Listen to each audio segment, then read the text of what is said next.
Hey guys, welcome to Cinematics. Supreme Star Sarath Kumaroட 150th மூவியான The Smile Man movie review தாங்க இன்னைக்கு பார்க்க போகிறோம். மெமரிஸ்னு ஒரு டிஃப்ரெண்டான கிரைம் த்ரில்லர் எடுத்து ஷாம் அண்ட் பிரவீன் டியோ தாங்க இந்த படத்தோட டேரக்டர்ஸ். அண்ட் கமலா அல்கெமிஸ்ட் தான் இந்த படத்தோட கதை எழுதியிருக்காங்க.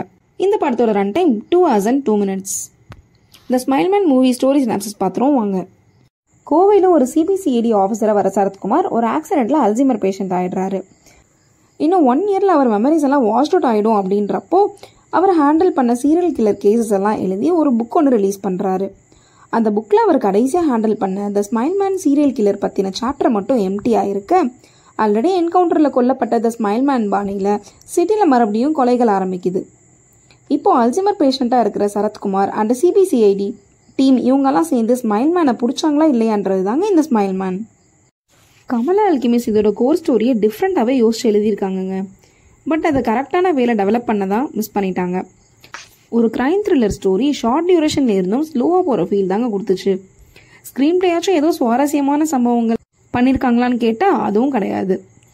சரத்குமார் தான் ஒரு அல்சைமர் பேஷண்ட்ன்றதையே செகண்ட் ஹாஃபில் மறந்துட்டாரு போலங்க. ஃபர்ஸ்ட் ஹாஃபில் சரத்குமாரோட ஞாபக மருதியை நமக்கு அடிக்கடி ஞாபகப்படுத்திட்டு இருந்தாங்க. அப்படியே செகண்ட் ஹாஃபில் உல்டாவா வில்லனுக்கே ஸ்கெட்ச் போடுறாரு. நிறைய இடங்களில் லாஜிக்கல் மிஸ்டேக்ஸ்.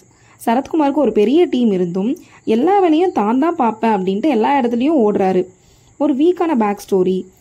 சீரியல் கில்லர்னாவே எவ்வளோ கொடூரமான கொலைலாம் பண்ணுவாங்க. ஆனால் இந்த படத்தில் வாயை கிழிக்கிறது கூட மேக்கப்லாம் போடாமல் ஒரு ஸ்மைலி ஸ்டிக்கர் மாதிரி ஒட்டி விட்டு டெட் பாடி கூட ஒரு காமெடியாக எடுத்து வச்சுருக்காங்க. இது பத்தாததுக்கு எக்கச்சக்க லூப் ஹோல்ஸ் வேறு இருக்குது. ஆக்டர் பர்ஃபார்மன்ஸ் பொறுத்த வரைக்கும் சரத்குமார் அவரோட ஆக்டிங்கை பிரமாதமாகவே வெளிப்படுத்தினாருங்க. ஸ்கிரிப்டில் அவர் கேரக்டர் வீக்காக எழுதப்பட்டாலும் கொடுத்த ரோலை பக்காவாக பண்ணிட்டாரு. இவரை தாண்டி மற்ற எல்லா கேரக்டர்ஸுமே மேலோட்டமாக எழுதப்பட்ட ஃபீல் தாங்க கொடுத்துச்சு. அண்டு மற்ற ஆக்டர்ஸுமே ஒவ்வொரு சீனுக்கும் வந்து கொடுக்கப்பட்ட டயலாக்ஸை ஒப்பிச்சுட்டு போயிட்டாங்க. அந்த அளவுக்கு ரொம்ப அன்ரியலிஸ்டிக்காக தான் இருந்துச்சு. இந்த படத்துக்கு பட்ஜெட் கன்ஸ்ட்ரெயின்ட் இருக்கிறது நிறைய இடங்களில் ஃபீல் பண்ண முடிஞ்சுதுங்க.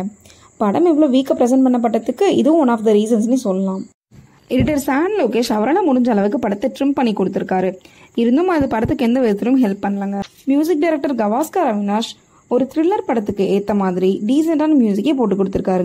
இந்த படத்தோட பாசிட்டிவ்ஸ்னு பார்த்தீங்கன்னா Sarathkumar's performance, core of the story, background music and movie duration இதெல்லாம் தாங்க. நெகட்டிவ்ஸ்னு பார்த்தீங்கன்னா slow moving screenplay, low performance of actors, logical mistakes, அப்புறம் வீக்லி பிரசன்டட் மூவி தாங்க. So if you are interested, go and watch the least thrilling experience of The Smile Man. Cinematics rating for this movie is 5 out of 10. Thank you guys.